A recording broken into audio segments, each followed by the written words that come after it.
그날 아침까지만 해도 모두가 몰랐습니다. 시청자들의 천사 오한이가 그렇게 순식간에 사라질 줄은. 하지만 이미 모든 건 치밀하게 계획되어 있었습니다. 그림자처럼 술도가 근처를 맴돌던 정체불명의 남자, 그리고 고급 SUV의 주인. 이 납치극의 배후에 있다는 한 사람, 바로 오범수의 전처 나영은. 그리고 그녀의 재벌 2세 남편. 돈과 권력을 손에 쥔 그들이 노린 건 단 하나, 오한이를 되찾아오는 것. 모든 걸 뒤흔들 사건, 독수리 오형제를 부탁해 39화 리뷰 지금부터 시작됩니다. 구독과 좋아요는 영상 제작에 큰 힘이 됩니다. LX 호텔 펜트하우스 한켠 우아하게 차려입은 나영은은 손에 와인을 들고 거실 창밖을 멍하니 바라보고 있었습니다. 테이블 위에는 오한이의 사진이 액자 없이 프린트된 채 놓여 있었고 그 옆엔 변호사 사무실 명함이 널브러져 있었습니다. 남편은 전화 통화를 끝내고 거실로 들어오며 냉소적인 말투로 말했습니다. 지금도 늦지 않았어. 그냥 포기해. 그 아기는 너보다 아빠 쪽이 훨씬 안정적인 환경이잖아. 나영은은 눈을 감은 채 고개를 저었습니다. 그 아이는 내 딸이에요. 내가 10달을 품었고 내가 낳았어요. 어떻게 그런 사람들 손에 계속 맡겨둘 수 있겠어요? 남편은 비웃듯 웃으며 말했습니다. 그런 사람들, 대학 교수고 술도가 운영하는 집안이라며 너보다 훨씬 평범하고 건강해 보이던데? 그 말에 나영은의 입술이 떨렸습니다. 당신은 몰라. 오범수는 그때 내가 얼마나 힘들고 미칠 것 같았는지. 그리고 그 여자의 독고세리. 걔는 무슨 권리로 한 일을 안고 있어? 남편은 자리에 앉아 와인을 따르며 말했습니다. 지금 내가 하려는 게 뭔지 알아? 감정으로 휘두르면 지는 거야. 이미 변호사는 한이를 그 집에 두는 게 맞다고 판단했고 내가 지금 이렇게 집착하는 건 오히려 역효과야. 나영은은 눈을 치켜뜨며 반박했습니다. 그래서 그냥 포기하라고? 내가 낳은 딸을? 그 사람들이 한이를 데리고 웃는 걸 지켜보라고? 남편은 와인을 입에 머금으며 고개를 끄덕였습니다. 그래, 너가 그냥 포기해. 그게 현명한 거지. 그 순간 나영은은 와인잔을 바닥에 내던졌습니다. 와인색이 마치 피처럼 카펫에 번졌고 그녀는 헝클어진 머리로 비틀거리며 방으로 들어갔습니다. 잠시 후 옷을 갈아입고 나온 그녀는 핸드폰을 들고 누군가에게 전화를 걸었습니다. 저번에 내가 부탁했던 사진 전부 확보됐어요? 유모차 타고 있는 거, 독고세리가 안고 있는 거 전부요. 그리고 사람들 준비됐죠? 아이만 조용히 데려오는 거라고 했어요. 전화기 너머에서 응답이 들려오자 나영은은 차갑게 속삭였습니다. 이번에 못 데려오면 난 끝이야. 변호사도 돈도 내 편은 안 들어줘. 그러니까 어쩔 수 없이 내가 직접 찾아와야지. 우리 한이, 내 딸은 그 어린 여자 품에 있어선 안 돼. 그녀의 눈동자는 이성을 잃은 듯 흔들렸고 거실에 남겨진 한이의 사진 위로 그늘진 어둠이 드리워졌습니다. 그 순간부터 그녀는 법이 아닌 본능과 집착으로 움직이기 시작했습니다. 햇살이 따스하게 비추던 아침, 독수리 술도가 마당은 평화로웠습니다. 마광숙은 앞치마를 두르고 마당 정리를 하다 말고 공주실과 함께 오한이의 유모차를 꺼내 들고 나왔습니다. 곱게 차려입은 한이는 오늘도 해맑게 옹알이를 하며 주위를 살폈고 광숙은 모자를 곱게 씌워주며 얼굴을 쓰다듬었습니다. 한이야, 오늘 날씨 참 좋다.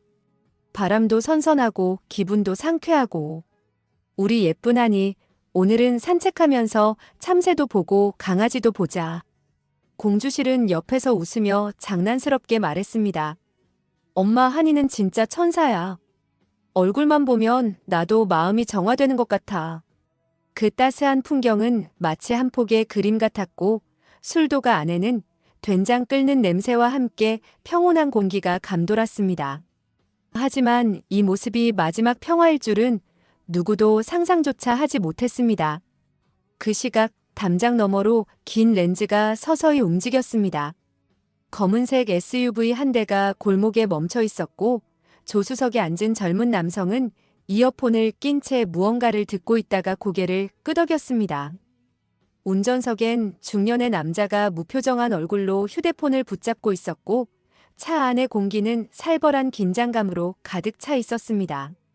오늘이야. 시간은 3분도 안 걸려. 유모차 끌고 나올 때 그 틈 노려. 목표는 오하니. 조심해서 데려와. 말을 마친 그는 잠시 눈을 감더니 이어서 냉정하게 지시했습니다. CCTV는 후문 기준으로 사각지대 확인됐지? 난 너희들 믿는다. 오늘 실패하면 다음 기회는 없어. 조수석에 있던 남자가 무표정하게 차량에서 내렸습니다. 그의 발걸음은 익숙했고 움직임은 당황함이 없었습니다. 그는 곧바로 담장 옆으로 몸을 숙였고 이어폰을 낀 채 술도가 뒷마당을 향해 조심스럽게 다가갔습니다.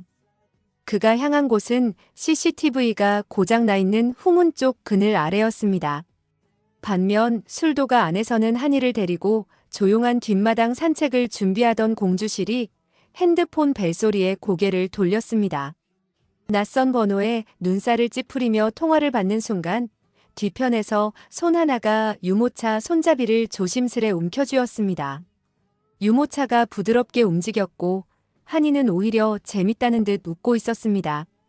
하지만 공주실은 전화를 끊고 돌아서며 그 장면을 목격한 순간 비명을 질렀습니다.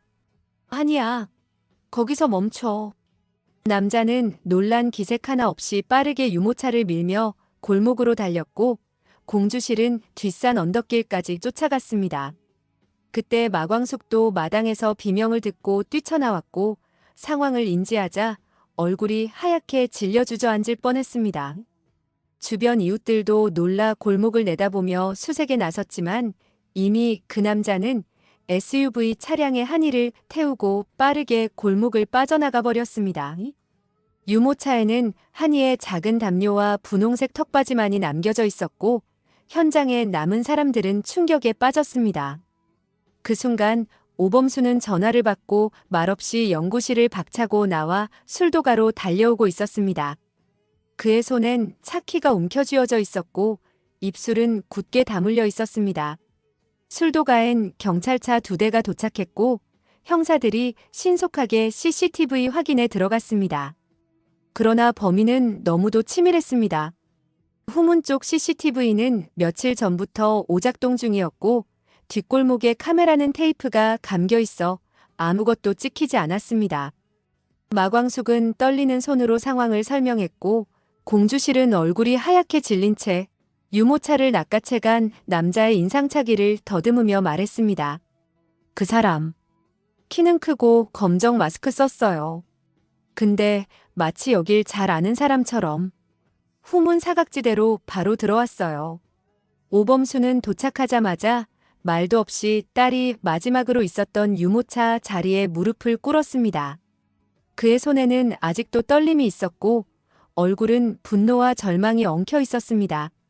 그러나 놀라운 단서는 생각보다 가까운 곳에서 나왔습니다. 술도가 담장 너머 낙엽 사이에 떨어져 있던 초소형 무선 도청기가 발견된 것이었습니다. 분석 결과 이 도청기의 수신 주파수는 특정 차량의 블랙박스와 동일했고 그 차량은 며칠 전부터 술도가 근처를 서성이던 검은 SUV였습니다. 차량 번호를 추적한 경찰은 곧 그 소유주가 나영은의 재혼 남편 명의로 되어 있다는 사실을 밝혀냈습니다. 이 소식이 오범수에게 전해졌을 때 그는 잠시 말을 잃었습니다. 눈빛이 차갑게 굳어지더니 천천히 입을 열었습니다.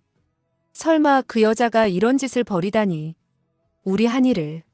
사진 협박으로도 모자라서 이제는 이런 짓까지 벌이다니. 경찰은 바로 나영은의 자택을 급습했고 집안에서 발견된 것은 낯선 방 하나였습니다. 한이를 위한 침대, 장난감, 유아용품들이 구비된 방. 그 방 안의 CCTV 기록엔 한이를 안고 들어오는 나영은의 모습이 고스란히 담겨 있었습니다. 이 사실은 곧바로 법원에 제출될 결정적 증거가 되었습니다. 회색빛 하늘 아래 나영은은 우산도 없이 LX 호텔 로비 앞에 서 있었습니다. 차가운 물방울이 어깨를 적셔도 그녀는 움직이지 않았습니다. 단 한 사람, 오범수만이 그녀를 보고 반응해주길 바라는 듯 입술을 깨물며 기다리고 있었습니다. 그 시각 호텔 로비 한켠. 오범수는 회의가 끝난 뒤 서류를 가방에 넣고 있었습니다. 그런데 안내 직원이 조심스럽게 다가와 속삭였습니다. 로비에 어떤 여자가 기다리고 계십니다. 좀 많이 젖어 있고요. 이사님을 찾는다고 해서. 오범수는 무표정한 얼굴로 로비 유리문을 바라보다가 이내 눈썹을 살짝 찌푸렸습니다. 천천히 다가가 유리문을 여는 순간 그곳엔 물에 젖은 나영은이 서 있었습니다. 화장은 모두 번졌고 손은 떨리고 있었습니다. 그녀는 조용히 눈을 들며 말했습니다. 잠깐만. 나랑 얘기 좀 해줄 수 있어? 오범수는 잠시 그녀를 바라보았습니다. 그리고 아무 말 없이 로비 안쪽 작은 회의실로 안내했습니다. 문이 닫히자 나영은은 터지듯이 말을 쏟아냈습니다. 한이를 이렇게까지 잃게 될 줄 몰랐어. 그날은 그냥 너무 화가 나서 너랑 셀이 그 애랑 같이 있는 거 보니까 내가 완전히 밀려난 기분이었어. 오범수는 팔짱을 끼고 조용히 그녀를 지켜보다 낮고 단호한 목소리로 말했습니다. 그래서 납치를 했다고? 사람 시켜서 유모차 끌고 도망가면서도 그게 엄마로서의 본능이었단 말이야?